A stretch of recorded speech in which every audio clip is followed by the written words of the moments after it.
Hello, my astrology family. This is Lada from Astrolada.com, and welcome to the 2022 Astrolada Astrology Marathon, where astrologers from around the world, some of the top astrologers, are contributing with predictions about the coming 2022.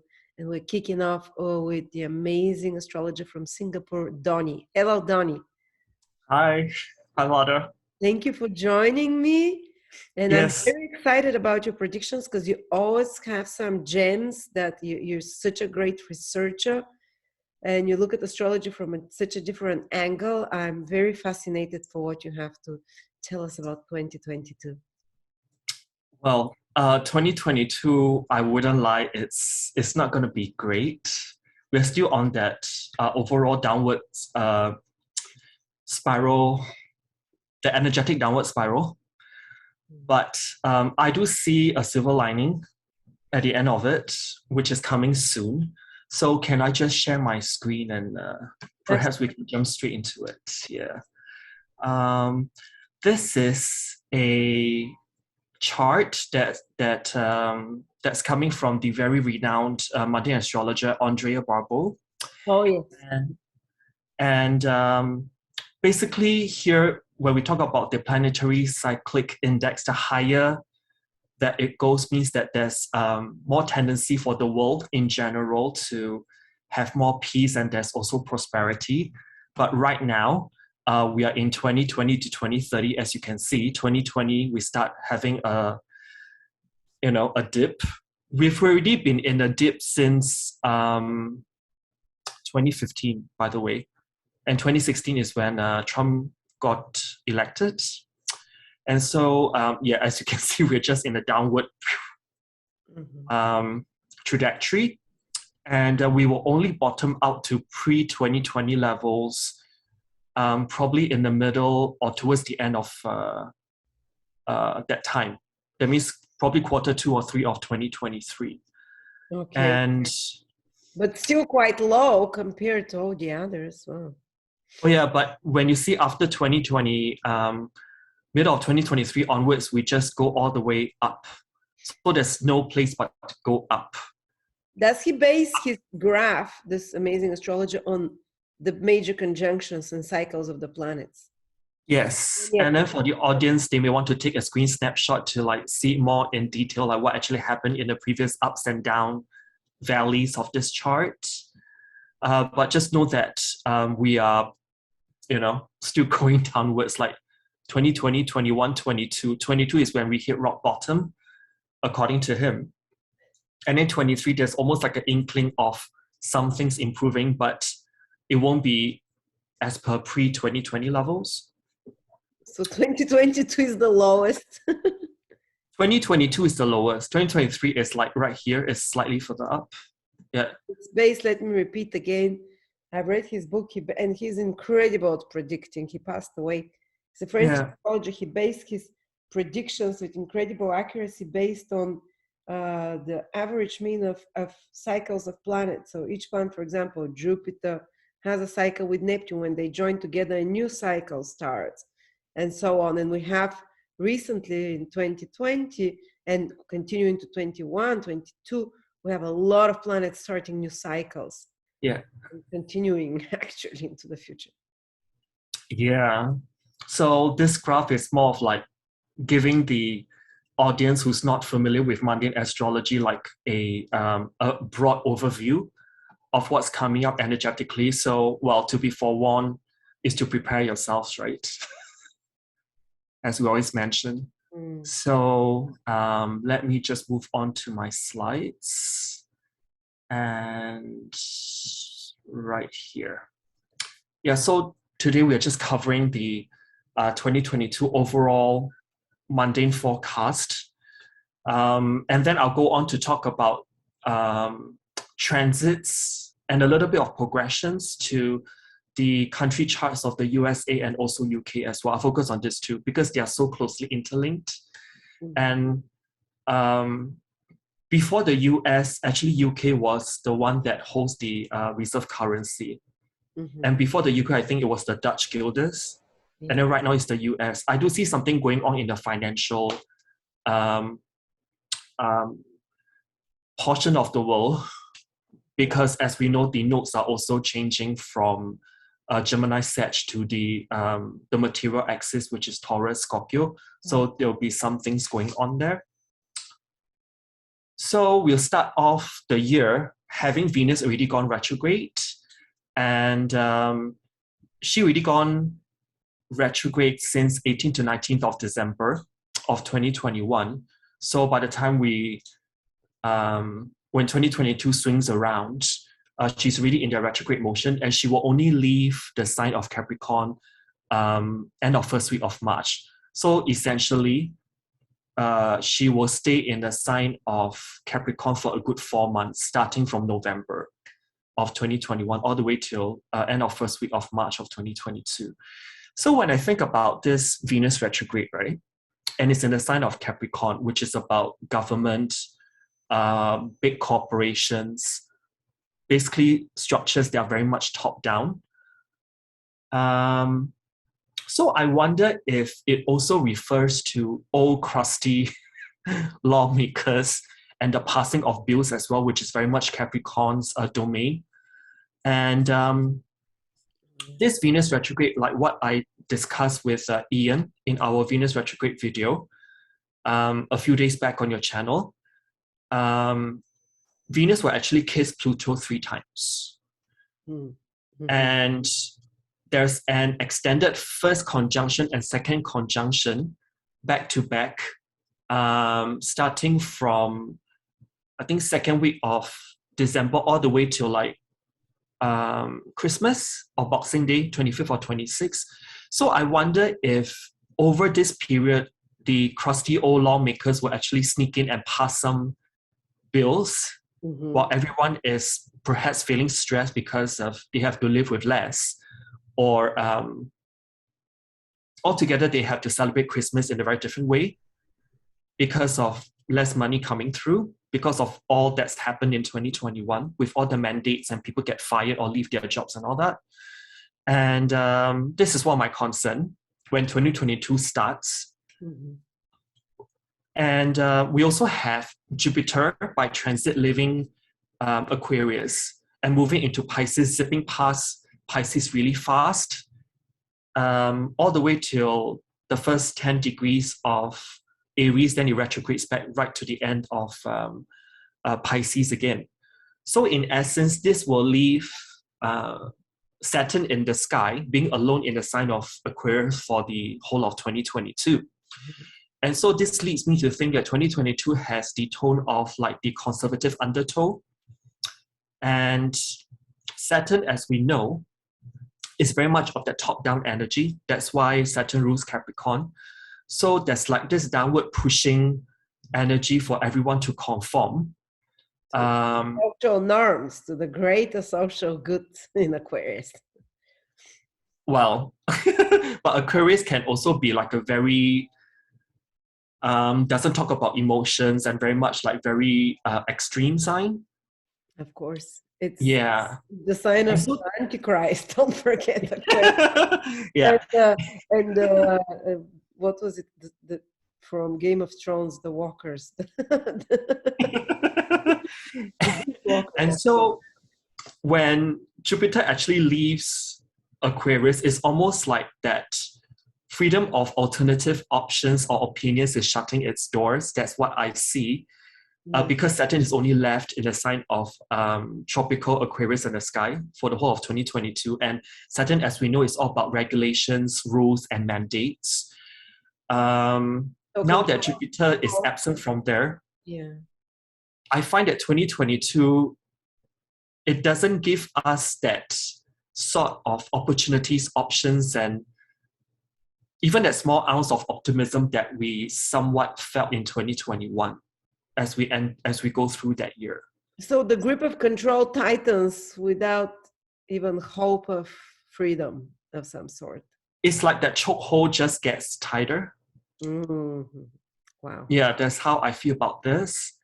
And let's move on to the nodal axis shift, because by end January 2022, we would have how do I put this? We would have the true and mean note, depending which one you use. I use the true note mostly for my readings. Yes, just slightly different. Both the true and mean note will have fully moved or changed sign from Gemini Sagittarius axis to the Taurus and Scorpio axis. Yeah.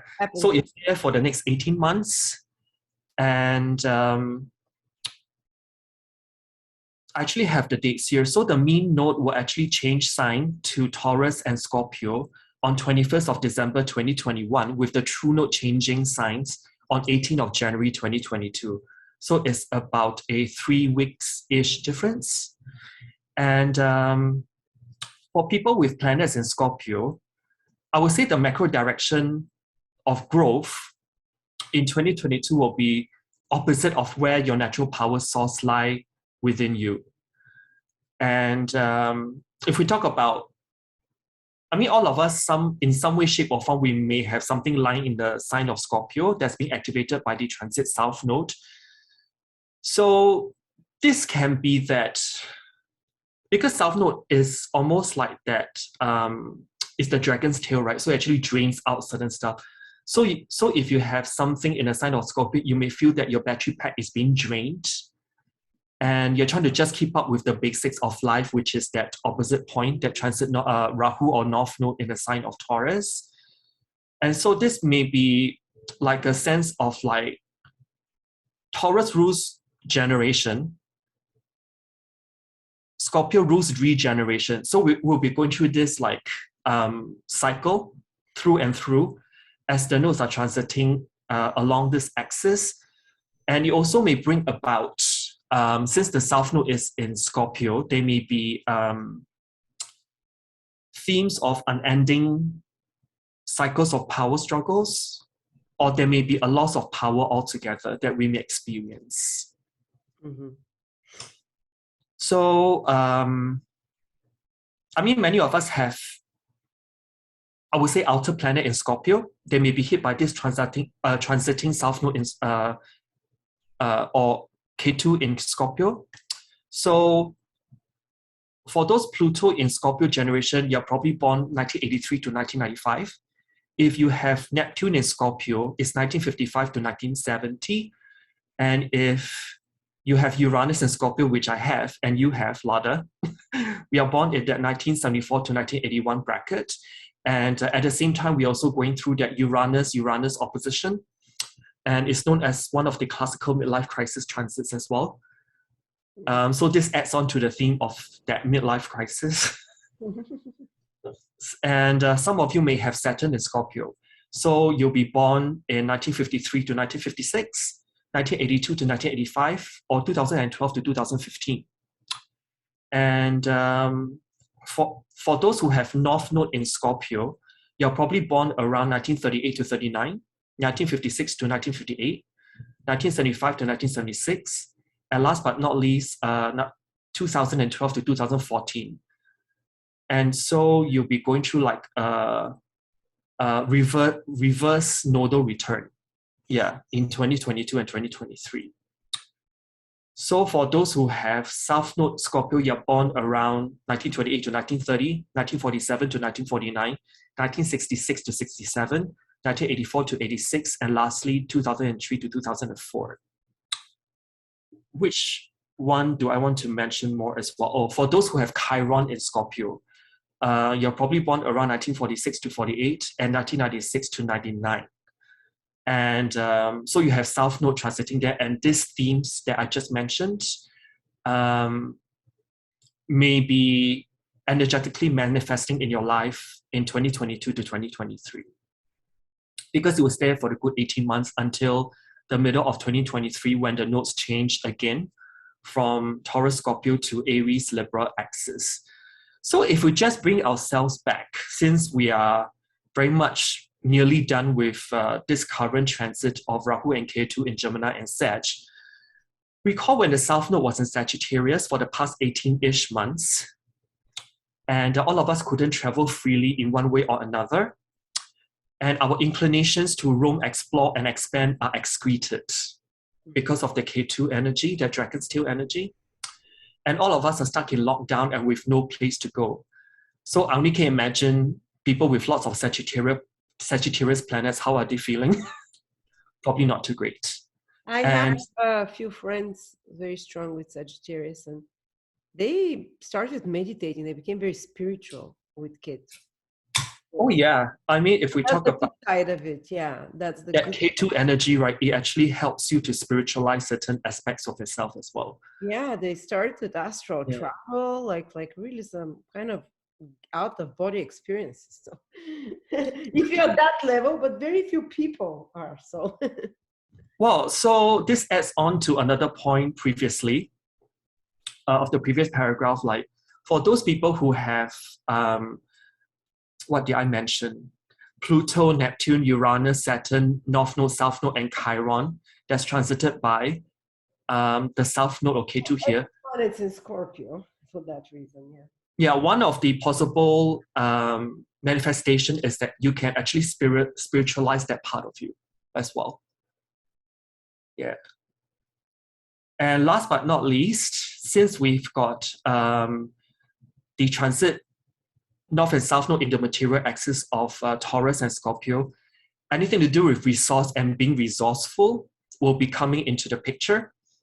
And also, because it's the material axis, we are moving towards concepts of equity rather than just ideology as per Gemini and Sagittarius axis previously. True, because till now, what is true, what is not true? My belief now be money, land. Yeah, so it's really about, do you have that $2 in your bank? Do I have that $2 in the bank? And no matter what skin color, do you have that $2 in the bank? You know, it's all about that concept of equity. I can tell you what I see. It's maybe very frightening, but inflation or banks not giving back your money. That's what's going to happen. Oh yeah, I'll probably touch on that when we go to particular UK's chart. Actually, I do see something going on there. So when the transit nodes are in Taurus and Scorpio, we'll need to really tap into our deep reservoirs of resourcefulness to push towards that transit Rahu or North Node direction of growth.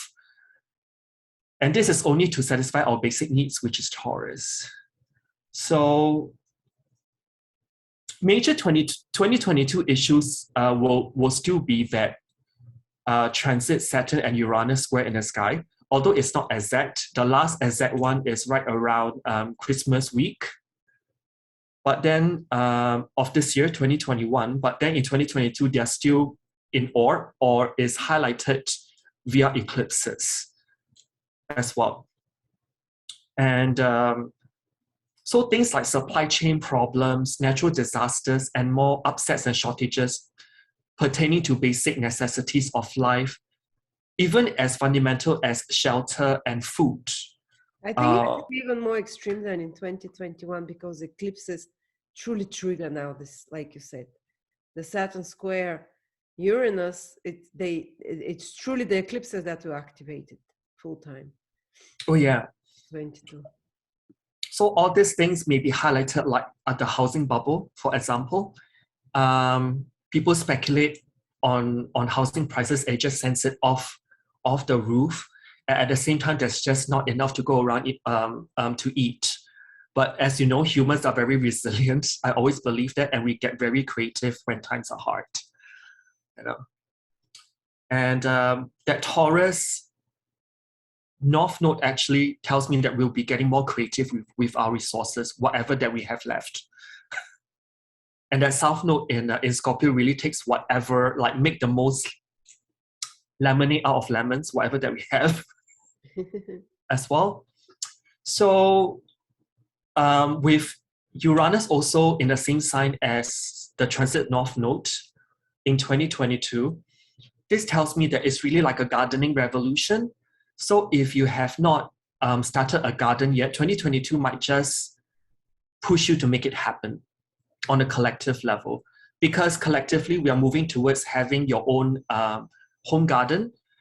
That could be your new basic necessity, which is Taurus, and that North Node collective yearning or need to shift to that headspace. But it all but it all depends whether you've got like, you know, from where I live in Singapore, there's just no way to have a plot of land to yourself. All of us are in apartments and flats. So it's literally just growing whatever that you can, like herbs. Like for myself, I grow like certain bits of herbs I can lay my hands on. In ancient astrology, Rahu is one of the co-rulers of Aquarius, so it has a very Aquarian energy.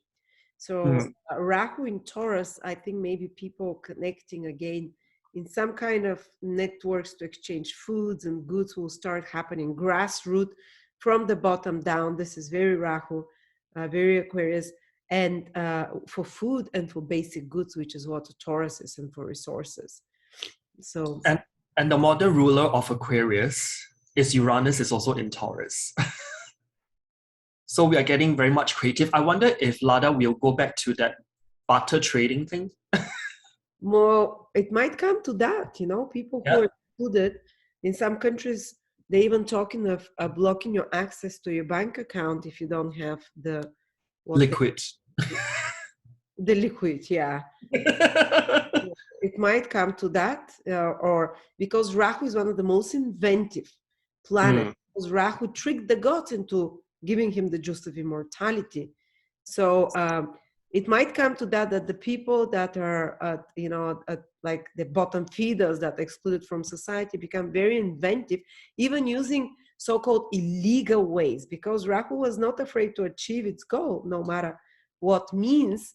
Hopefully not in the most immoral, but people might be pushed to be very tricky and inventive and circumvent certain laws for the historian things like food, resources, shelter.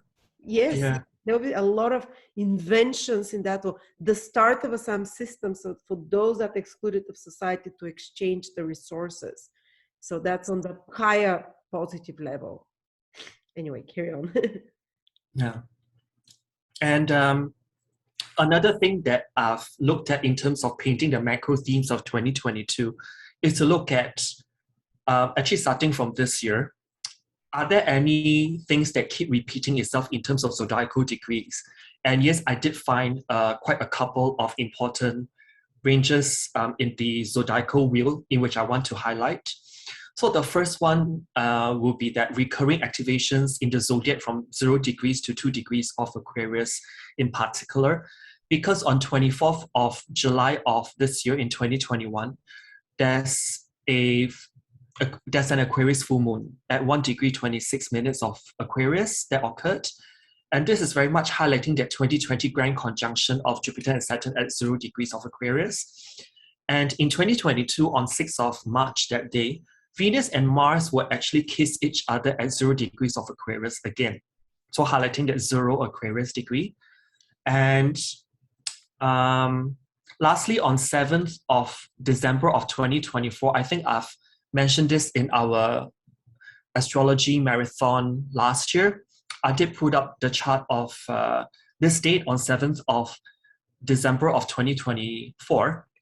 We're going to have Pluto, Venus, and the asteroid Ceres conjunct at 0 degrees of Aquarius again. So this kind of 0 to 2 degrees of Aquarius keep re-trigger as we go along. So this actually tells me that Aquarian themes of humanity, collective ascension, because Aquarius rules frequency as well. Yeah. And Aquarius is also about equality. So they're anchoring very fast and very quickly. And I almost think of Aquarius as like lightning bolt kind of energy. So more and more talks will really be pushed onto the center stage for discussion around all these themes. But having said that, Aquarius is also one that talks about stormy weather and talks about stresses in the journey just to get there as well.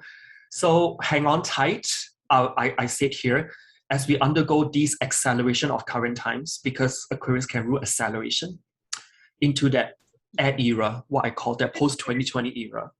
And it's, but also Aquarius is this undertone of digitalization. Well, that's the negative side. Well, it's good to be digitalized. How do you use it? And it really stepped up after the July new moon. That's when they all started like mandates, surveillance. So they're gonna step up on that other Aquarius part. Vaccine passport is digital rights to gain something. Yeah, and while at the same time, it's like this the consciousness is rising in waves during those periods. The more they put digitalized surveillance, and the more people are rising in consciousness. Not everyone, but a certain number of people. The collective ascension, like you said. Yeah. So this brings me back to where is this all leading to? Because in our last astrology marathon at the end of 2020 for this year, 2021, I did mention that because of this triple conjunction of Pluto's Venus and Ceres, what actually came to my mind is that by end of 2024, there may be at least a semi-formal rollout all across the world for UBI or Universal Basic Income. So this may be one of the things that may come forth as I keep observing the retriggering of the 0 to 2 degrees Aquarius part of the zodiac. It's true, because Universal Basic Income is Aquarius energy, everyone having equal basic, So we introduced very close to one of those March or December 2024. You're very right. And I've been amazed. This first 2-3 degrees of Aquarius, people have emerged in politics and in media or social influence as major figures that have planets there. For example, Macron, the French president, has his midheaven or his sun there in the first degrees of Aquarius, or the last degree of Capricorn.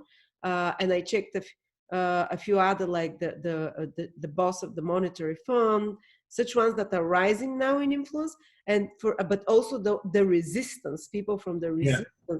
One of the biggest ones is Russell Brand, and he has 4 followers now. His ascendant is at 0 degrees Aquarius, and you can see how it's working naturally. He's very Aquarius. He's talking about forming communities.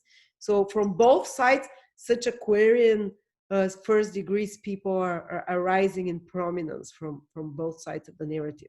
And you yourself have ascendant there as well, right? Oh, I've been bashed. I've been sick all year.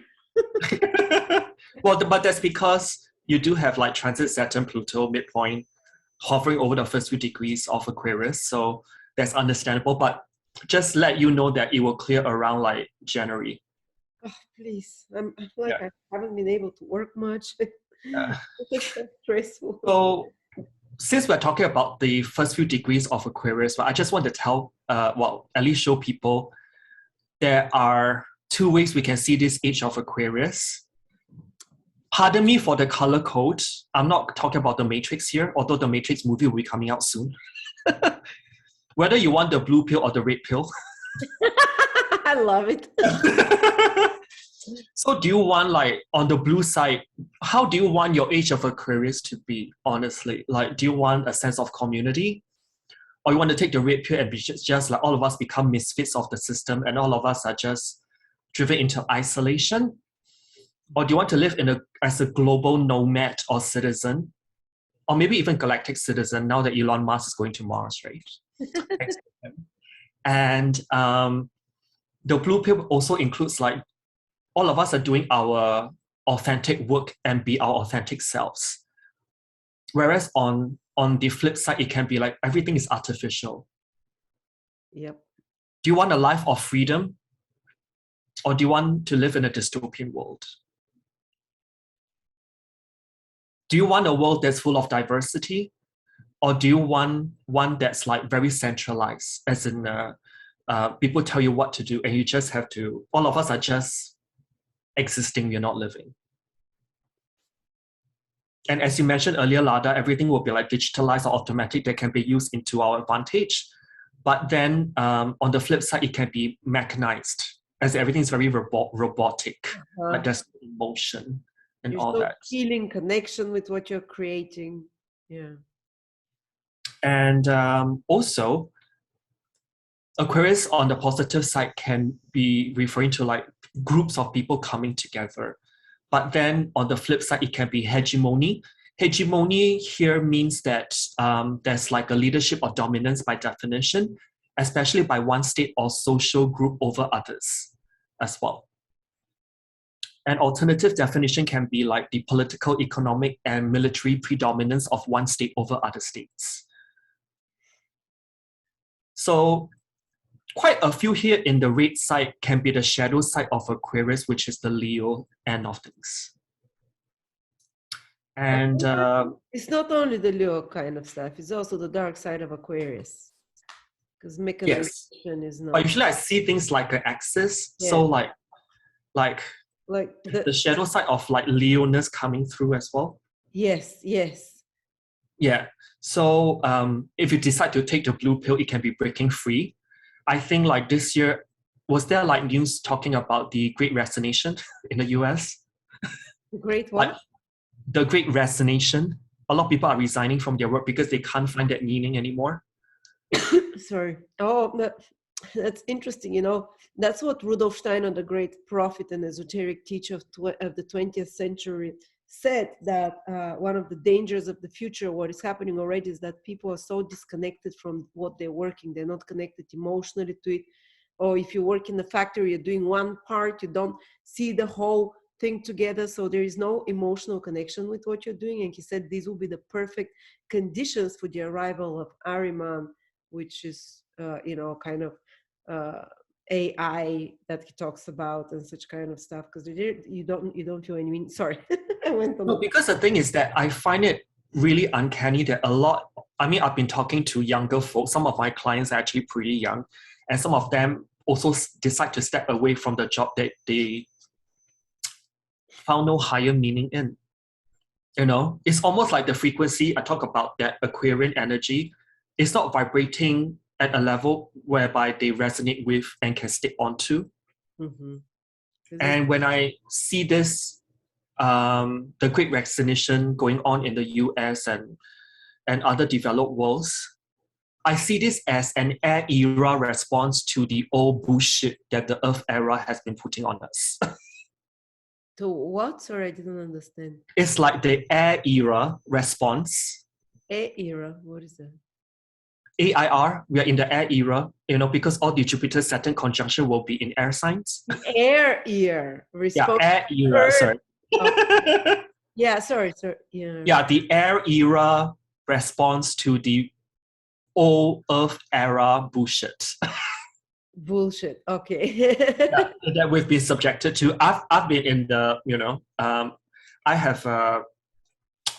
lived a lot of my life in the Earth era. I know what bullshit it goes on there. Like, yes, it's all about having the material resources. The Earth, like, oh, it's safe here. I keep this job. I can feed my family. The air era that started is like, I need mental stimulation and I need to ideologically identify with what I'm doing. And it's also about chaining ourselves in the Earth era to our office table for the many hours a day on the regular. And right now, since 2020, we've been working from home, and this is kind of, like a whole new reality opens for people. So it's about that breaking free energy. But if we decide to become sleeping sheeps, I will call, or sheepos, we will be entering a world of chaos, whereby the powerful few will actually dictate what the rest of humanity ought to live like. So it can be very dystopian, like I mentioned earlier. And the very last one, do you imagine the age of Aquarius as an age of pure possibilities where anything is possible? Or your mindset is, this age of Aquarius era is going to be so unpredictable and I can't, I must live day by day and not have any plans. So it can be very disheartening in terms of like one's life direction of what one actually wants to do out in the world. So this is something, these two columns of ideas is to let people think about which side do you want your age of Aquarius reality to be, on the blue side or on the red side?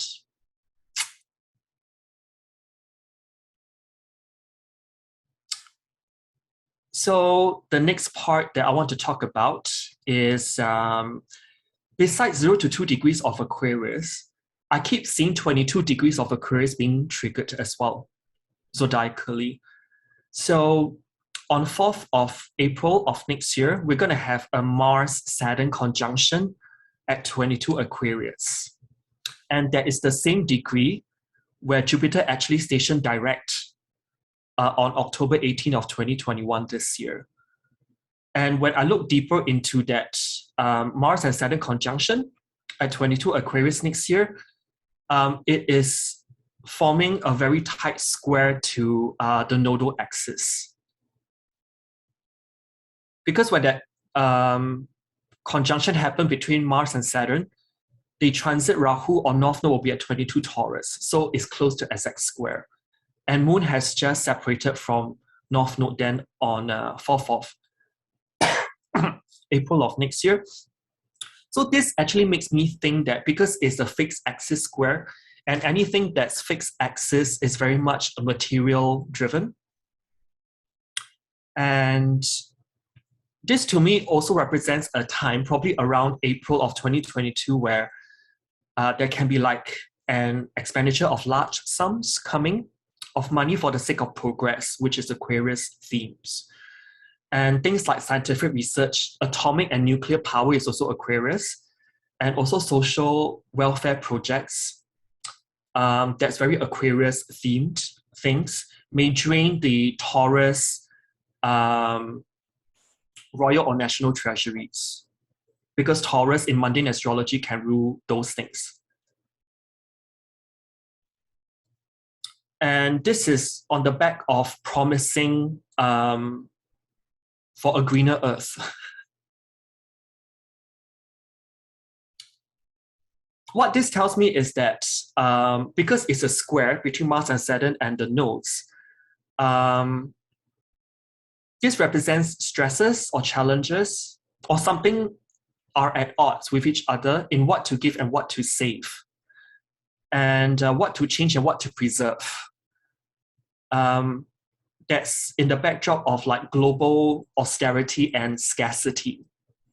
And this is coming from things that's no surprise to you, like global chain disruptions and also resource inequalities. And I've actually also written here that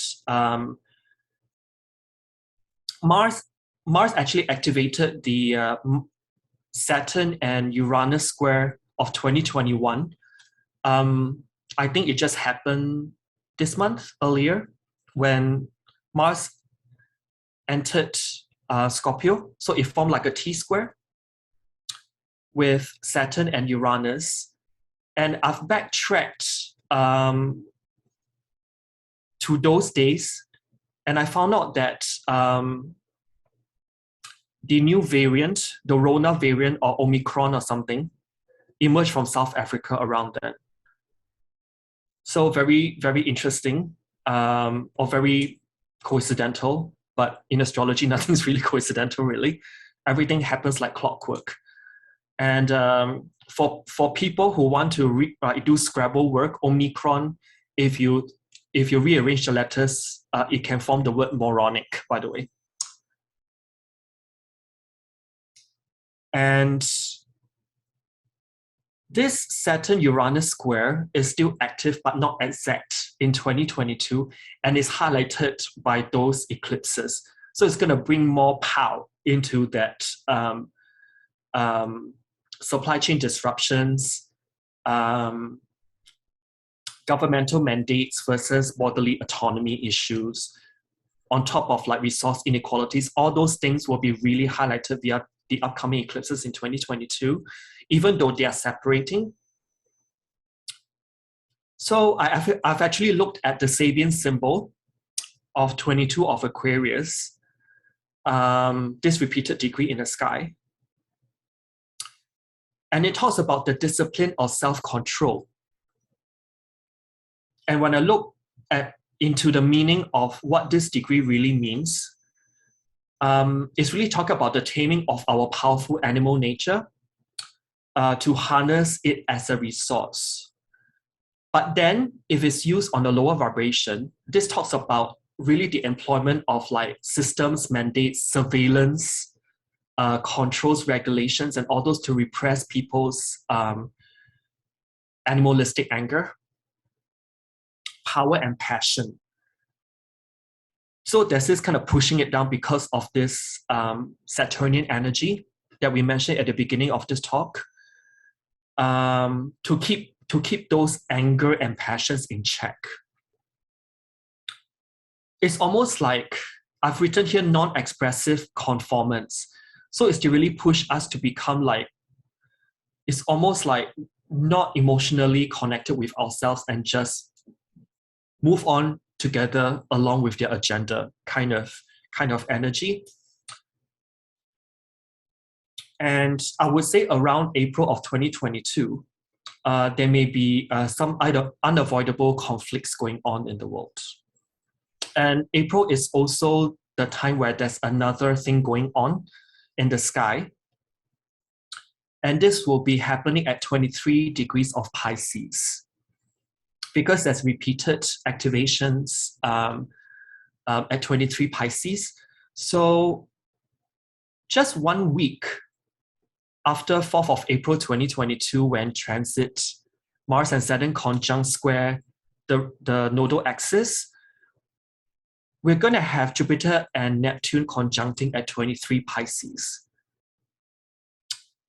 And 23 Pisces is really highlighted back in 2021 because we've got a new moon that's exactly on 23 Pisces as well. And that happened way back in middle of March of 2021. Also, transit Neptune stationed at 23 Pisces in late June of 2021 before it goes retrograde.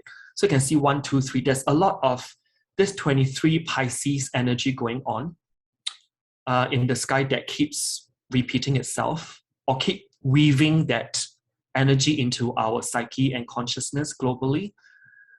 And transit Mars will also form a square to that Jupiter-Neptune conjunction point 3 times as he goes retrograde in the sign of Gemini just before Halloween in 2022, all the way till early 2023. So all these things that's come into place make me feel that some things are going to happen in April regarding the Jupiter-Neptune conjunction on a very large scale. The last time that this actually happened in the sign of Pisces was middle of March, specifically 18th of March in 1856. Mm-hmm. And there were tremendous and dramatic floods in Europe predominantly, but in particular, it hit France really hard. And besides more rain and floods, because we're talking about Pisces, right? Water runs deep, and water and Pisces actually rules tsunamis. So I wonder if there's any instances of tsunamis going on around first half of April of 2022, besides floods as well. But when we talk about the more psychological level, so much water, because Jupiter expands Neptune's energy in Pisces, and both planets function very well in that sign as well. This excessive water element in April of 2022 can also mean like uber or ultra emotionality. And I find that more people will wake up, be awakened. What we are being told before 2022, people will find somehow the truth will come to light, and there'll be a lot of like disillusionment, disappointments. For the blind faith. Blind faith as well, very Pisces. And also we are part of this enslavement program because Pisces actually rules enslavement. Slaves, true. Do you think there is like an expansion of enslavement? It can be on two different levels, which means that there can be expansion of rules and regulations. Like I mentioned, because of that late degree, that 22 Aquarius degree keep retriggering, that make us like, oh, have this realization that, oh, collectively we are going down this path. What's laid out for us. It's almost like on another level, actually, this also can tell me that people will have to fight for their freedoms. It's no longer protest anymore, so it can get a bit gnarly. How do Pisces be fight? Because Saturn Mars conjunction, more like. Yeah, because of that downward pushing force of that Mars and Saturn conjunction squaring the nodes. It feels like a tube is being squeezed, like hands around the neck. That chokehold around our necks. Exactly. Yeah, and then because Pisces, because it's two fishes swimming away, right? So it's either that you just say that, okay, I surrender, this is my life and that's it. Let the people around me take over the cause. Or you actually come together and really go for it. Unity. But Unity. Also, I think it'll be, again, Pisces is very much about spirituality, and a lot of people kind of withdrawing into an emotionally higher elevated place within them. I don't know, it's discovering internal resources, spiritual, I don't know, at least the higher vibration of Pisces, I'm trying to squeeze something good out of it. And it's also, Pisces is one of the water signs, right? So it's a mute sign. So I wonder if globally there'll be like silent protest.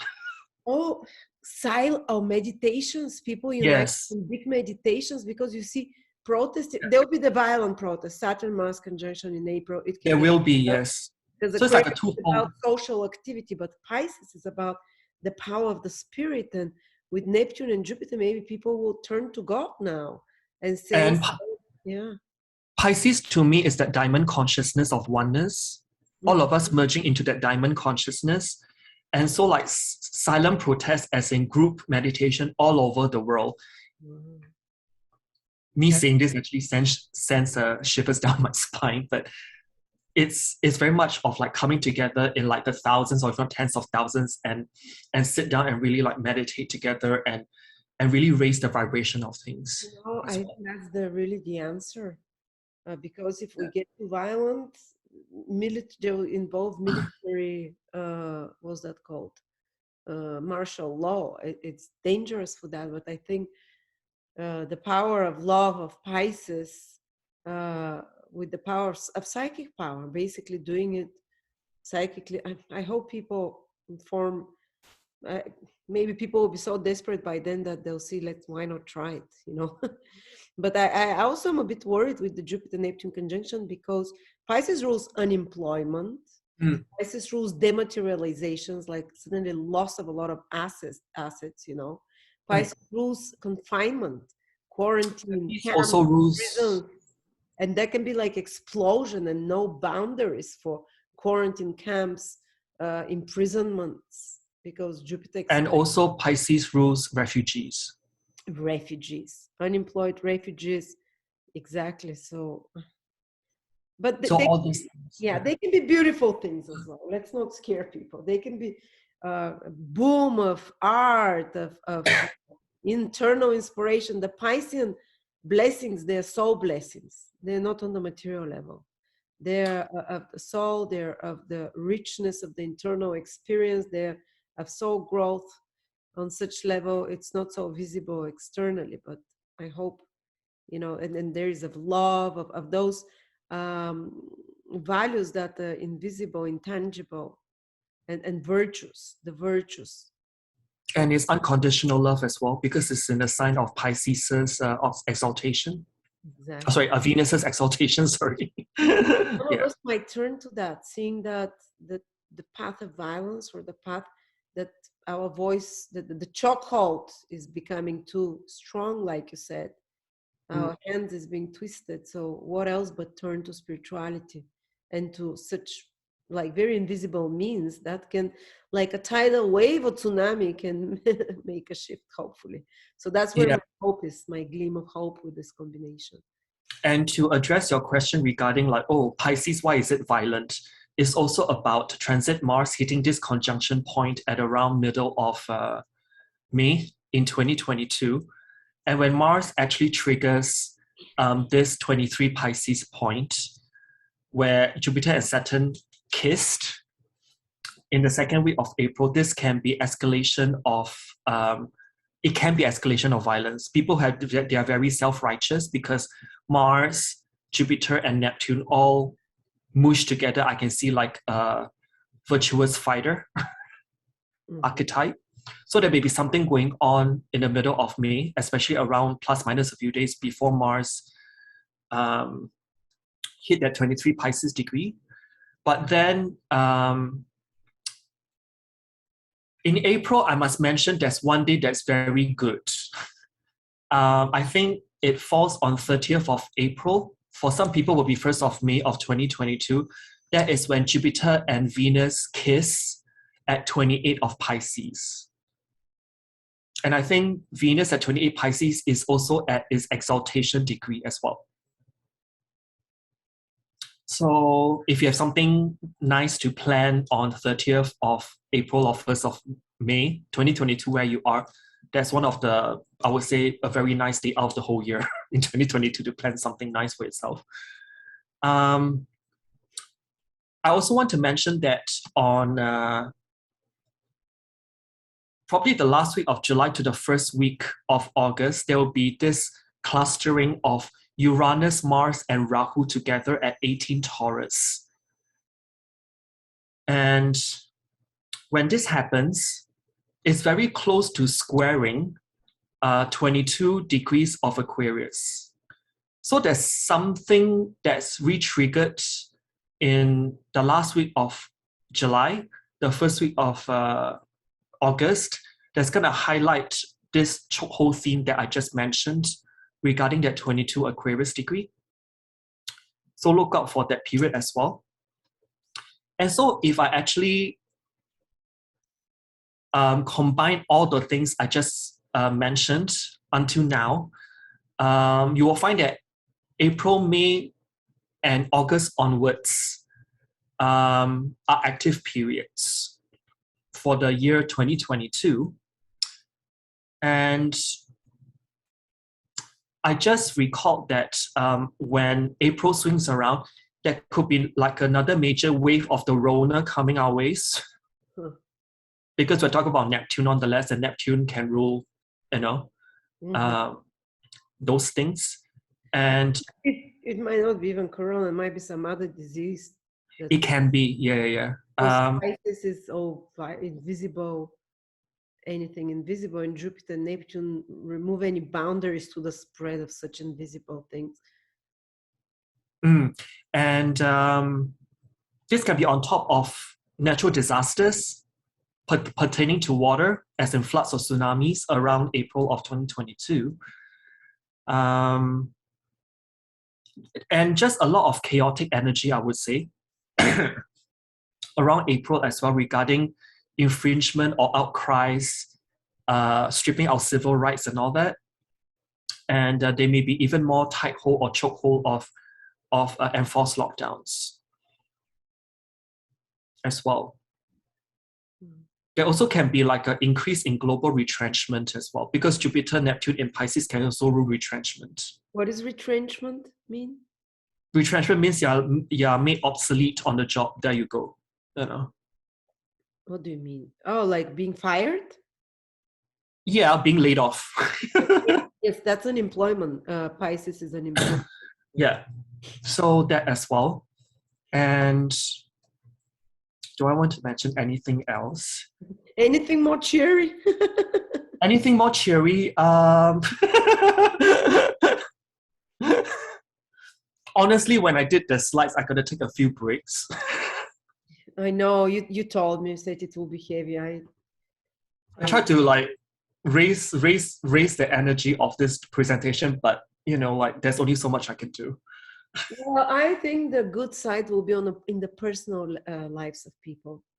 But you know what? When I think about energy, in polarity, because we're entering the air era, right? the air element is about consciousness. And we need a counterforce to really nudge the collective humanity to accelerate that raising of their frequency, vibration, and consciousness. And sometimes you need stuff like this, or I would say shenanigans, shenanigans or rubbish things that's thrown our way in order to wake us all up to what have we condoned to happen to us collectively. Exactly. I mean, the white and the dark forces serve the same master and are created by the same creator. So these are means of contrast. And now the dark is a bit more contrasted, let's say. But you're right. We need that squeeze. Sometimes you need that push. What's that saying that Isaac Newton said? For every action, there's an equal and opposite reaction or something. Yeah. Sometimes you need that polarity of force to make things happen. And despite of what is happening in the world, I've been seeing such incredible things in the personal lives of people, because they can use these energies in a much higher way individually. Because collectively, we always tend to manifest the lowest common denominator. But individually, I've been seeing people finally be liberated from jobs and take on a path of something that they really wanted to do. I've seen people break free and also in 2022, don't forget, Saturn will be in its own sign. Jupiter will be in its own sign for a big part. So there will be periods when you manifest that house that Saturn and Jupiter are transiting through, because the ruler of that sign being in its sign, it manifests that area. For example, Leos might be getting married or doing some very important business partnerships because Saturn is in its own sign in the 7th house. Virgos as well, because Jupiter is in its own sign in the 7th house, and so on. So check out where Saturn or Jupiter, where Pisces basically and Aquarius are in your horoscope, because those two areas in your life can be very giving, manifesting, even if the whole world is tumultuous around you. So, and we can see that.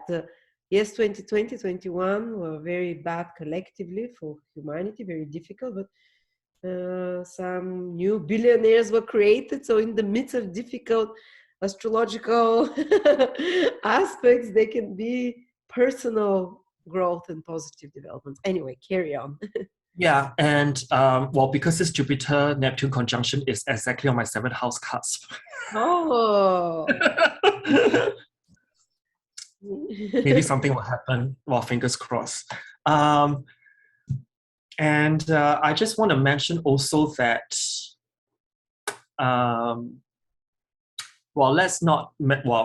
should I mention this? I've actually looked at when the next pandemic will come. Okay, carry on, because they're preparing us for it already. So there's 2 criteria that I look at. One is when Jupiter and Pluto, when Jupiter is swinging plus minus 30 degrees from Pluto, that's one criteria to create a pandemic related situation. But the second one is that Saturn needs to make a sign-based trine or conjunction with Rahu. Saturn trine Rahu. Saturn trine or conjunct by sign with Rahu. Trine or conjunct, because these are the aspects of Rahu. Okay. If these two are fulfilled, this was fulfilled back in 2020, 2021, and so we are having all these things play out. So if you guys are more like hardworking, you can see when the next time Jupiter is plus minus 30 degrees from Pluto, and when transit Saturn and transit Rahu is trine or conjunct by sign. This is roughly when yeah, it's not gonna happen soon. I know when, but I should just zip, because this is really depressing. When Saturn trine Rahu. Saturn trine or conjunct by sign to Rahu. When are they gonna conjunct? Because Jupiter Pluto happens every 12 years, right? Conjunction. Yeah. So if you count plus minus 1 sign is 2031. Yeah. Okay. Yeah. Okay, so let's move on to a country chart, which is the USA. land of the free, or so it's called. I've actually used the non-Sibley chart, because Sibley chart is usually indicated as 5:10 p.m., but I've used the 4:50 chart because when I applied transits and progressions, this chart just make more sense to me in terms of timeline when things happen. But of course, if you decide to use the 5:10 p.m. chart, which is the official Sibley chart, you will also realize that Pluto over here, by solar arc direction, has moved on to conjunct the 5:10 p.m. chart midheaven, which is at 1-ish degree of Libra. But in this, I've used the 4:50 p.m. chart in this case. And before I actually move on, I also want to give extra reasons why I choose this chart to apply transits to. Because progress Neptune, according to this chart, has moved forward to conjunct natal midheaven in late Virgo degree. That means Neptune has reached this place by progression.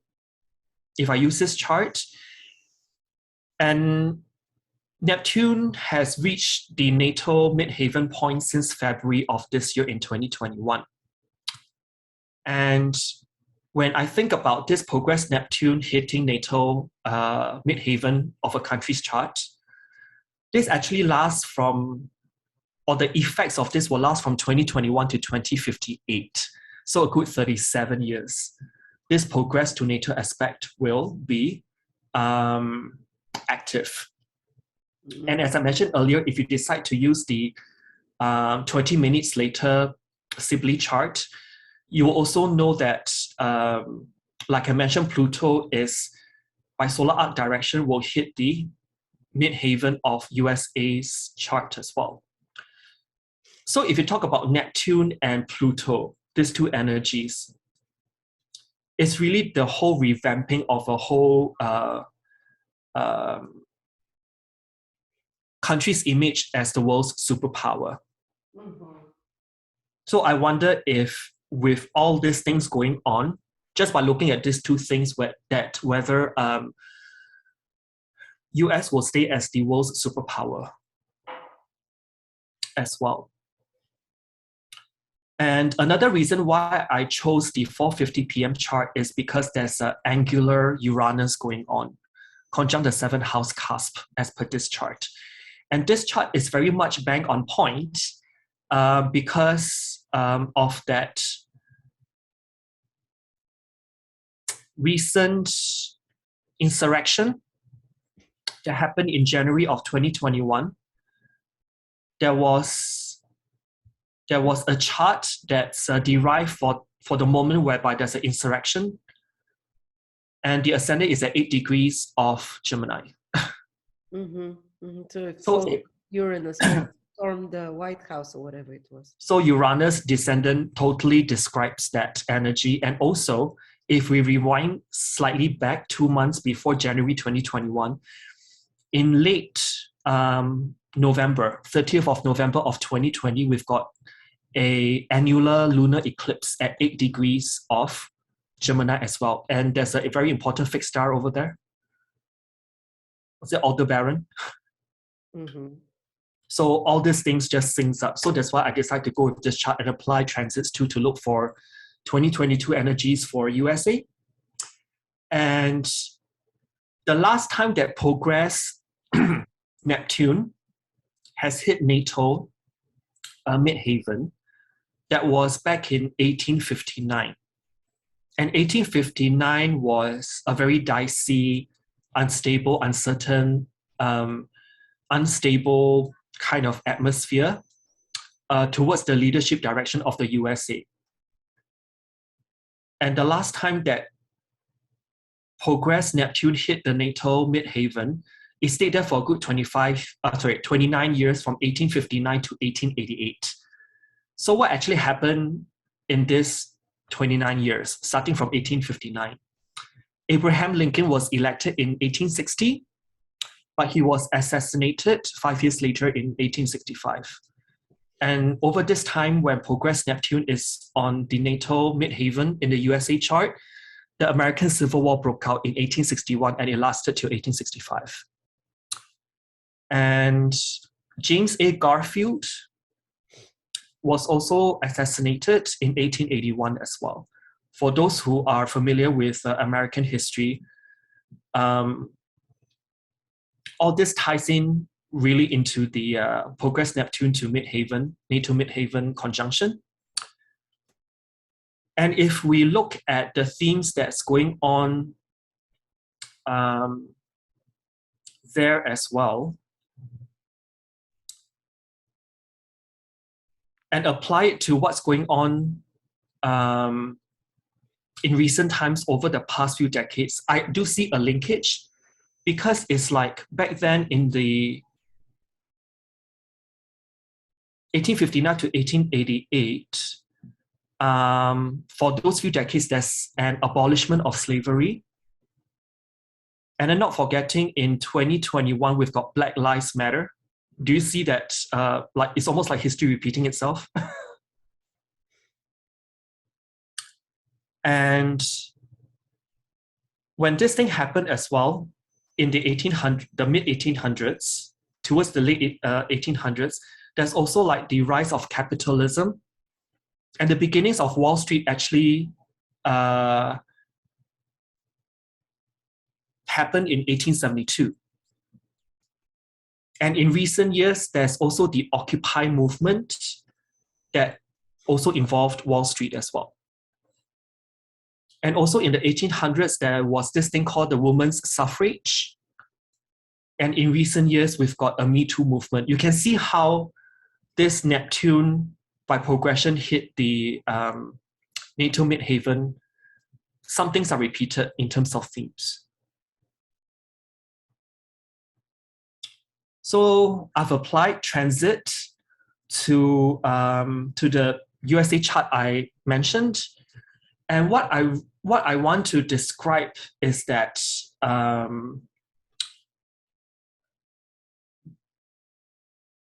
I basically identify each transit to the natal chart, and I've identified and used using Excel spreadsheet to plot the key months. Wow. Of activations of each transit. So you can see it's different, it's color coded differently. Basically, in short, I dissect everything and restacked everything. You are crazy, Virgo. Okay. So, but this visually, you can see when things start adding up. Because if there's more simultaneous transits going on, it stacks up. And you can see from May onwards, things start happening a lot. And it just like, for the rest of the year, it's pretty much active. For people who want to take a snapshot of this, please do. I just want to like keep it short. Basically, when I see all this, transits going on for the USA chart in 2022, it can be broadly classified into three things. The first one would be pandemic-induced issues. The country has not resolved it, it still has to grapple with it. And the second main point is that there are some American Civil War indicators as well. And the third point I want to mention is that there are some resemblance to the same triggers that happened to the USA back when it was undergoing the 2008 financial crisis as well. So these three things add together on a macro level. This doesn't really paint a very rosy picture for the USA. And I would say that the energy, although in May things start stacking up, but in February it's really started. Because of that Pluto return that the USA is undergoing 3 times over the whole year in 2022. So all those in red will be like when transit Pluto is 0.5 degree from natal Pluto in the USA chart. Yeah. So these are not exact dates whereby it will bang, hit onto 27 Capricorn. I put half a degree on each side, and these are the key months whereby the 3 Pluto returns will occur. And the first one actually hit in February of 2022. So I actually wonder if, because there's a lot of talks regarding the debt ceiling in the USA in recent months. So I wonder if in February, whether there's a decision to go one of several directions. One is about removing that debt ceiling so they can keep printing money. Mm-hmm. Or they can decide to raise the interest rates, but then it will also cause the issue of deflationary spiral in the USA. So they have a very difficult decision to make in February. Deflationary or inflationary? If they decide to increase interest rates, that means that it discourages borrowing. Mm-hmm. So it'll be a deflationary measure. It will be, I wonder, will the money lose its value, or will money just, I don't know. I would be more inclined to think that they would want to remove the debt ceiling altogether. So to remove all debt? Debt ceiling, because like the debt ceiling in the USA is like how much they have to pay back, right?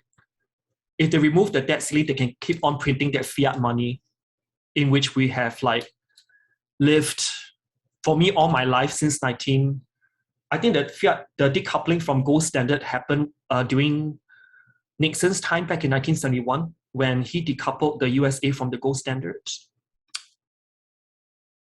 So there's something going on in February regarding the whole financial system, because Pluto is in their second house anyways, of money, value, resources, all those things. But then the main event will start ramping out from April, May onwards. For the rest of the year, you can see this whole chunk here happening simultaneously. I would say that after analyzing everything, this does not mean that in 2022, there will be like a full-blown nationwide mess going on. But then, when transit Neptune fully enters the USA 4th house cusp at 25 Pisces, that is a different story. Because it's almost like the base of USA will really weaken. And this will happen from March 2023 onwards. Now it's almost like heading there, but not quite yet there as well. Also, I want to mention something regarding the American Civil War indicators. I've actually went back, or should I say backtrack into previous times whereby this transit is going on, which is transit Neptune is angular, hitting the 4th or 10th house cusp of the USA chart. And also transit Uranus, semi-square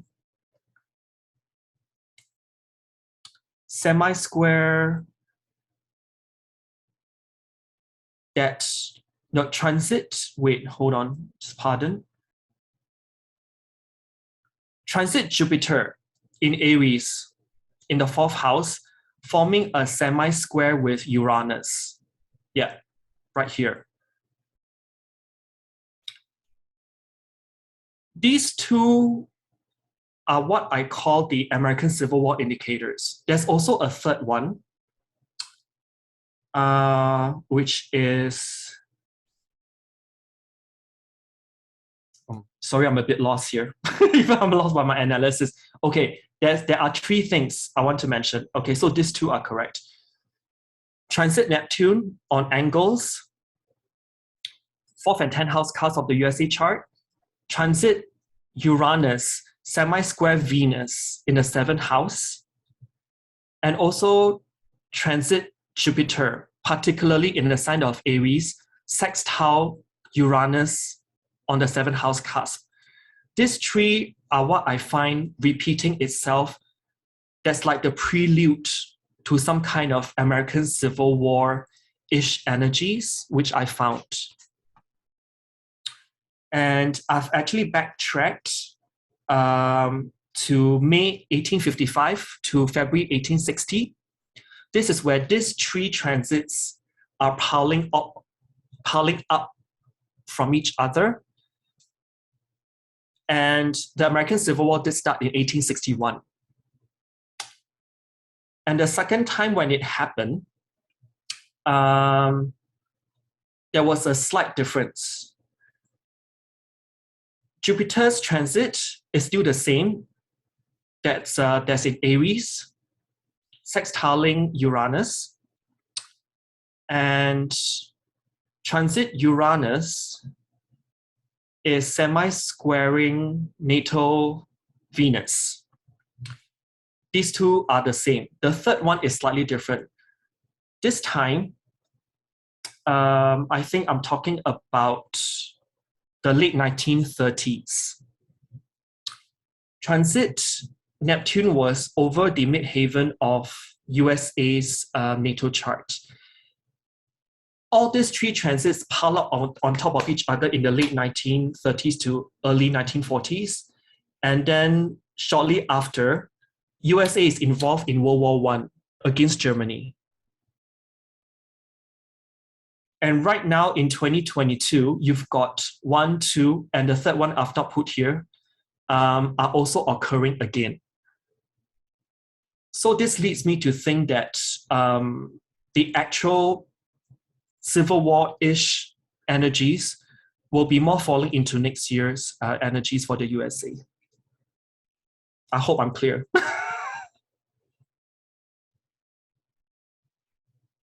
Yes, carry on. So let's move on to the UK. And for the UK, I've applied the same methodology, but thank God this table is a bit more condensed. It's not as long. But then there's a few important indicators that I want to mention. There's something regarding the UK's financial system that's very much affected here. And there'll be a lot of, I wouldn't say it's very surprising, but there's a lot of retrenchments going on as well. A lot of shortages in many areas. I think I've seen a picture of a supermarket, I think Tesco in the US, they actually even put paper cutouts of asparagus on the shelves to make the supermarket don't look so empty. Oh, wow. Yeah, it's to the extent. And this is also because of the whole Brexit thing, right? Like there's not so much movement, people outside the UK, they can just come in and out as they wish as before. So there's a lot of this kind of shortages going on. But then most importantly, there's something regarding the currency, or should I say the face of the currency that's highlighted here. And for you guys, if you want to Google the currency of the UK, the pound, whose face is on it right now? Oh, I don't know. The Queen. Oh, okay. And there's already talks about after the Queen's husband passed that she wasn't in a very good state health-wise. And there's really talks about replacing her face with the one that's coming into power next. So I've actually looked at the Queen's chart, and in 2022, there's actually a particular month that I'm quite worried. And this is middle of March of 2022. And the inner wheel is the Queen's chart, and the outer wheel is the transit chart of the day in the middle of March. You can see here the transit K2, or the South Node, is bang on the Queen's midheaven and Saturn. And Saturn is the ascendant ruler. and she natally have ascendant and K2 conjunct. This is already one indication. Guys, if you are not sure about what I'm talking about, you can go back to see the live stream that me and Lada did regarding the Halloween special. This is really a not so good sign. Here we have Scorpio, and here we've got Capricorn, a Saturn root sign, which can mean a weakening of the bodily system. And in the sky, in the middle of March, also in 2022, Saturn is approaching to square the nodes as well. And Saturn, by transit, is passing over the Queen's Jupiter-Mars conjunction in the first house in Aquarius. And Mars actually rules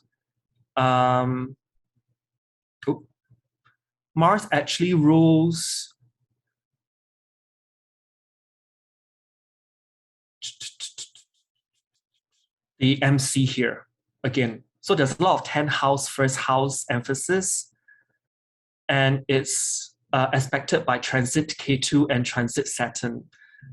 Yeah, I can see there's a lot of like weakening of energies, at least for the Queen physically, in her physical body. So I don't know if there's something going on there. I don't try to wish bad for anyone, but I'm just saying like I mean it. So yeah, so in the middle of March, there may be something going on for the Queen and the royal family. So there's already talks about replacing the face of the pound with the successors face already this year, just FYI. So when this thing happens, it should not be a surprise after all. And what I also want to mention is transit Saturn also forms a T-square with the Saturn and Neptune of UK's chart. So Saturn will be around here in late Aquarius, and it will form like a T-square. So it will essentially it will essentially pull in Venus as well. So what this tells me is that there may be the hammering of the pound's value in the forex market. And the last time transit Saturn caused this activation is back in 1992, and people can Google this event called the Black Wednesday, what actually happened. I'm not saying that the exact thing will happen again, but the energies may be similar regarding that. And somewhat there'll be this kind of new creation of currency that people may not approve of. And also Parliament and businesses will be at challenging odds with each other. And this can lead to some kind of promising more that you can deliver. That means empty promises. And this can also lead to job and other financial losses as well. And the energy will be very much active with those bars or months highlighted in red, which are September to November. But the energy is really setting in since February. Yeah. I think the pound can get a hammering. Yeah. So people can Google what is Black Wednesday, what happened in 1992 for more information. Because there was a last time when transit Saturn was in the same spot that is now. So fascinating. I have a pound in pounds. It's about cycle. So yeah. And another two are also indicating the financial vulnerability of the pound. And this is transit Uranus, forming a T-square with Neptune and Venus. And transit Jupiter as well. So Uranus brings the unpredictability, and Jupiter is about that wealth, how much you can gain. So when I see these two combined together, triggering the UK's chart, it tells me something regarding the UK holding on to toxic assets in terms of investment, and there's also a question about bank solvency as well. So it's also pointing both that I mentioned, this and the previous one. They are talking about the development of alternative currency. And this thing regarding, what is that called? Central bank digital currency? I think that's what it's called. Yeah. I think they're really looking at that. Or I've also written here that in October, when everything stacks up, there may be like a decision from the UK central bank to kind of implement some kind of built-in strategy. For what? To kind of prop up the economy. Yeah, so instead of bailing out, it's bailing in. Bail in. Bail in, yeah. BAIL-IN. People can Google that. So there's this kind of dynamics going on that led me to understand that, okay, like the Rona has played out for a substantial period of time. We are probably sick and tired of hearing it, but 2022 is really like bringing that focus into the financial sector and the housing bubble. Yeah. That so the prices of property will go down. Currency might start being replaced with digital. They're already mostly digital, but like some new currency. Yeah, Uranus Rahu conjunction in Taurus. That's total innovation of the money system. Yeah, and there's if I'm not wrong, was it a solar eclipse? I forgot, is it a solar eclipse or lunar eclipse? That will be highlighting that Uranus.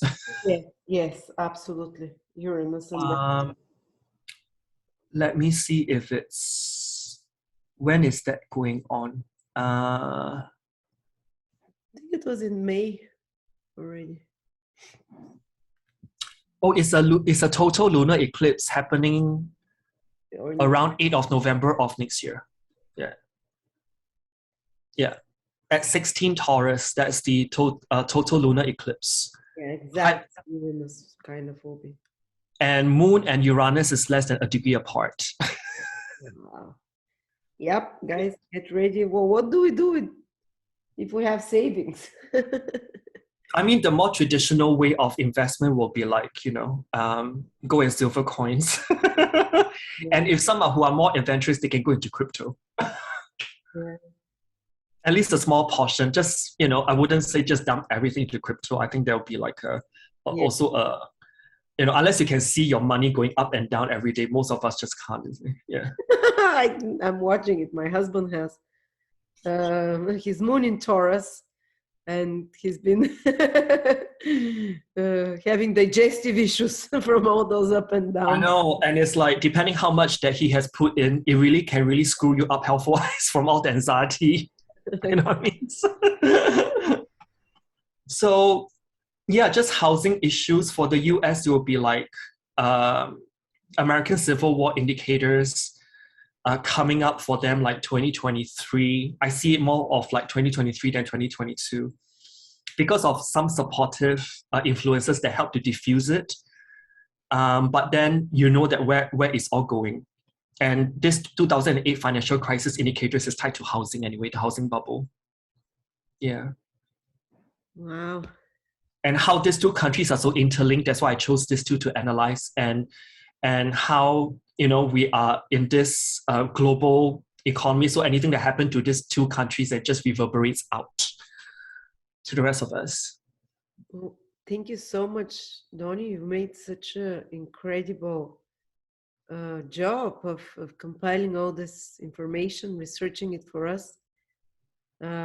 Wow. Guys, prepare.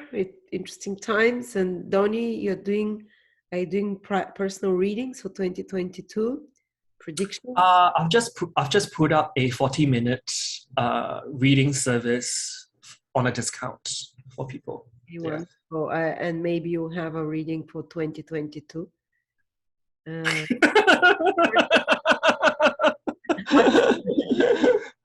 what kind of reading is it for 40 minutes? It's just like if they got like up to 2 or 3 topics they want to address, they'll be the perfect reading This is for good. them to like look into it. Yeah. Perfect. Thank you so much, Donny. It's always fascinating having you here. Have a very, let's say, more peaceful 2022, hopefully, but certain months are rougher than the rest, but as I mentioned, like the last day of April, it's actually pretty nice. I like that Venus-Jupiter the conjunction. last day of April in 2022 will be good. But I do like that 28 degrees Venus Jupiter conjunction. Yeah, at 28 Pisces. I love that conjunction. Forward to that one day in 2022. Well, I mean, honestly, if I were to put it in perspective, the first quarter of 2022 is all about big financial decisions regarding resources on a global level, what we're going to do for the rest of the year. Quarter 2 can be one that's slightly more enjoyable, slightly. Mars retrograde. That won't happen till like end of the year, like close to talking in quarters, sorry. Yeah, quarter 2, so like April to June, it can be more pleasant.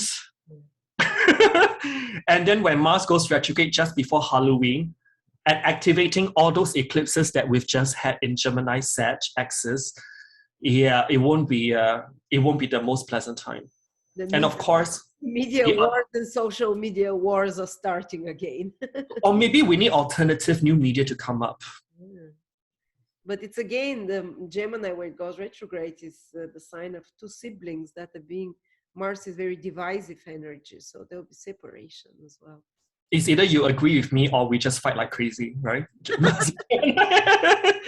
And also last week of July to first week of August, where there's a triple conjunction of Rahu, Uranus, and Mars in Taurus that can be quite explosive. So, and all squaring Saturn.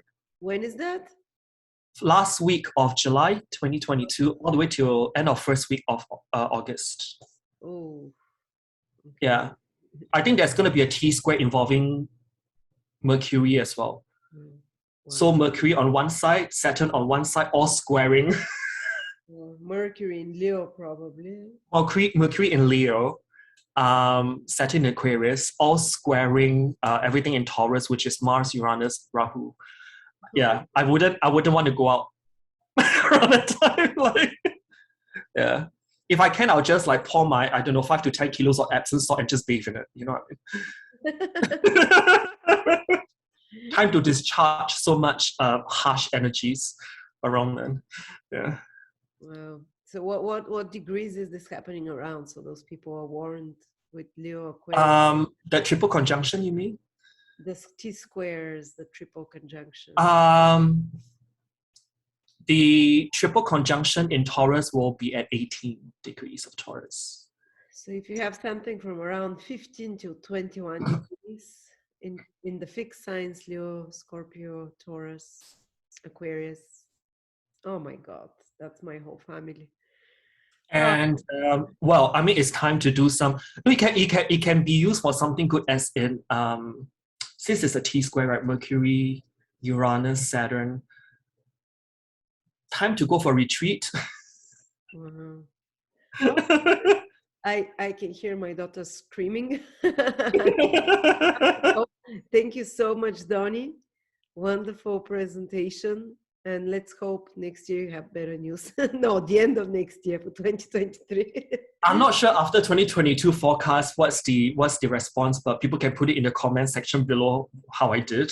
I didn't want to elaborate every single thing on the slides because people can read it. I just want to like paint the overall picture, and people can always do a screen snapshot and see for themselves. I hope there's no spelling mistakes. Have a happy 2022, and we'll see you on this channel or have a reading with him. Thank you again. Thank you for everyone who joined us. All right. Bye.